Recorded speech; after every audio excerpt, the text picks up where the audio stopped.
सफलता कई प्रकार से हो सकती है, चाहे वो आपके काम के जरिए आई हो या आपके संपन्न परिवार के जरिए या फिर आपके जीवन में आई किसी बड़ी मुसीबत से जूझकर उससे उभरने की निशानी हो। किसी व्यक्ति का दिमाग ही सफलता और असफलता के बीच निर्णायक कारक है, यानी हमारा पॉजिटिव मेंटल एटीट्यूड, सकारात्मक मानसिक दृष्टिकोण ही हमारी सफलता को तय करता है। नमस्कार दोस्तों, अपनी इस लर्निंग जर्नी में आपका फिर से स्वागत है। आज की बुक समरी है success through positive mental attitude, सकारात्मक मानसिक दृष्टिकोण के माध्यम से सफलता, जिसे लिखा है नेपोलियन हिल और डब्ल्यू क्लेमेंट स्टोन ने।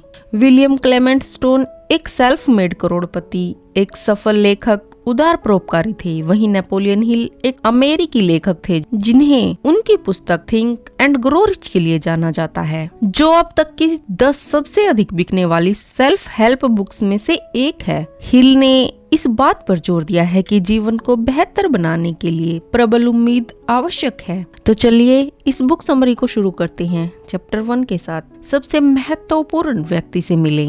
ऑथर कहते हैं कि इस चैप्टर में आप एक बहुत ही खास इंसान से मिलेंगे।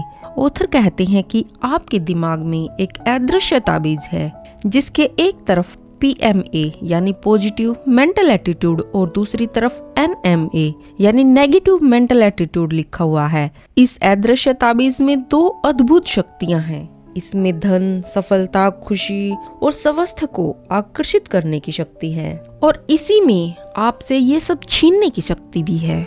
आपसे वो सब लूटने की शक्ति है जो जीवन को जीने के लायक बनाती है। लेखक यहाँ अमेरिका के प्रसिद्ध उद्योगपति SB फुलर की कहानी हमें बताते हैं, जो लुइसियाना में एक निगरो किराएदार किसान के 7 बच्चों में से एक थे। उन्होंने 5 साल की उम्र में ही काम करना शुरू कर दिया था। 9 साल की उम्र तक आते आते वह खच्चर चलाने लगे थे। इसमें कुछ अजीब नहीं था, क्योंकि ज्यादातर किराएदार किसानों के बच्चे कम उम्र में ही काम करना शुरू कर देते थे। वे गरीबी को अपनी नियति समझकर स्वीकार कर लेते थे और कभी भी बेहतर की मांग नहीं करते थे। लेकिन फुलर उन सब से अलग थे, क्योंकि उनकी माँ एक अद्भुत महिला थी। उसने अपने बच्चों को इस गरीबी को स्वीकार करने से मना कर दिया था। वो अपने बच्चों से सपनों के बारे में बात किया करती थी। वह फुलर से कहती थी, हमें गरीब नहीं होना चाहिए। यह कभी मत कहना कि हम गरीब हैं, क्योंकि भगवान नहीं चाहते कि हम गरीबी से बाहर निकले। वह उन्हें समझाती थी कि हम भगवान की वजह से गरीब नहीं हैं, बल्कि हम इसीलिए गरीब हैं क्योंकि तुम्हारे पिता के मन में कभी अमीर बनने की इच्छा नहीं हुई। परिवार में किसी के मन में भी अमीर बनने की चाहत नहीं हुई। अपनी माँ की ये बातें फुलर के दिमाग में गहराई से समा चुकी थी। माँ की इस बात ने उनकी जिंदगी बदल दी और कड़ी मेहनत और प्रयासों से वो एक बहुत बड़े उद्योगपति बने और वो सब हासिल किया जिसके बारे में उसके परिवार ने कभी सोचा भी नहीं था। ये सब उनके सकारात्मक मानसिक दृष्टिकोण की वजह से संभव हुआ। लेखक कहते हैं कि सफलता उन्हीं को मिलती है जो सकारात्मक मानसिक दृष्टिकोण के साथ लगातार प्रयास करते हैं। महानता उन्हीं को मिलती है जो ऊंचे लक्ष्य रखते हैं और उन्हें हासिल करने की तीव्र इच्छा रखते हैं। ऑथर का कहना है कि सफलता पाने के लिए आपको अपने अदृश्य ताबीज को सकारात्मक मानसिक दृष्टिकोण की ओर मोड़ना होगा। एक बार एक लकड़हारा था। वो एक ग्राहक को आग जलाने के लिए लकड़ियां बेचता था। एक बार वो ग्राहक कहीं बाहर गया हुआ था और लकड़हारे ने लकड़ियां उसके घर भिजवा दी। ग्राहक जब घर आया तो उसने देखा लकड़ियां काफी बड़ी थी जो चिमनी में नहीं समा रही थी। इसलिए ग्राहक ने लकड़हारे से कहा कि वो छोटी लकड़ियां भिजवा दे, मगर लकड़हारे ने मना कर दिया। इसीलिए ग्राहक ने कुल्हाड़ी से खुद ही लकड़ियां काटनी शुरू की। लकड़ी काटते हुए ग्राहक ने देखा कि किसी ने उन लकड़ियों के बीच में बहुत सारे पैसे छिपा रखे थे। किसी लकड़ी के बीच में $50 तो किसी में $100 के नोट।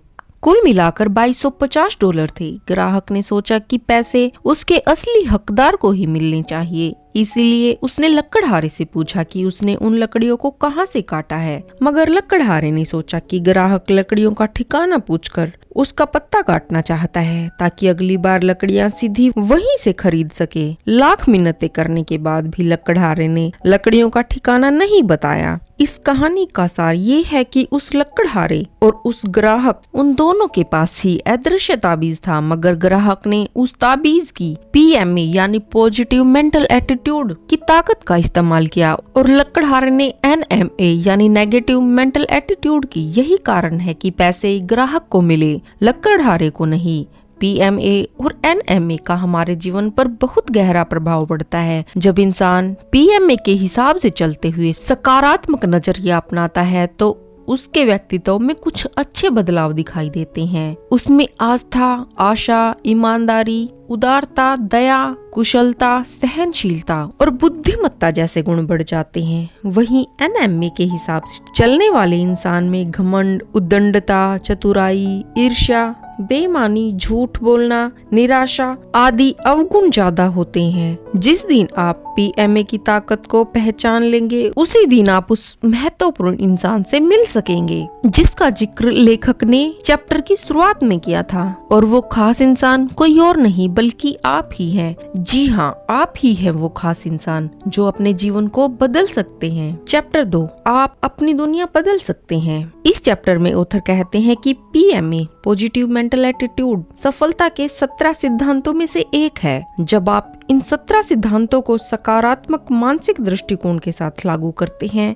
तो आप सही रास्ते पर हैं। ये सिद्धांत हैं: एक सकारात्मक मानसिक दृष्टिकोण, उद्देश्य निश्चित करना, अतिरिक्त मील चलना, going to be extra mile, सटीक सोच, accurate thinking, self discipline, blind faith, आत्मविश्वास, एक मन भावन व्यक्तित्व, व्यक्तिगत पहल, उत्साह, नियंत्रित ध्यान, टीम वर्क, हार से सीखना, रचनात्मक दृष्टिकोण, समय और पैसे का बजट बनाना, शारीरिक और मानसिक स्वास्थ्य बनाए रखना, लौकिक आदत बल का उपयोग करना, यूजिंग कॉस्मिक हैबिट फोर्स। लेखक का कहना है कि ये 17 सिद्धांत उनकी रचना नहीं है बल्कि इन्हें हमारे देश के सैकड़ों सबसे सफल व्यक्तियों के जीवन काल के अनुभवों से निकाला गया है।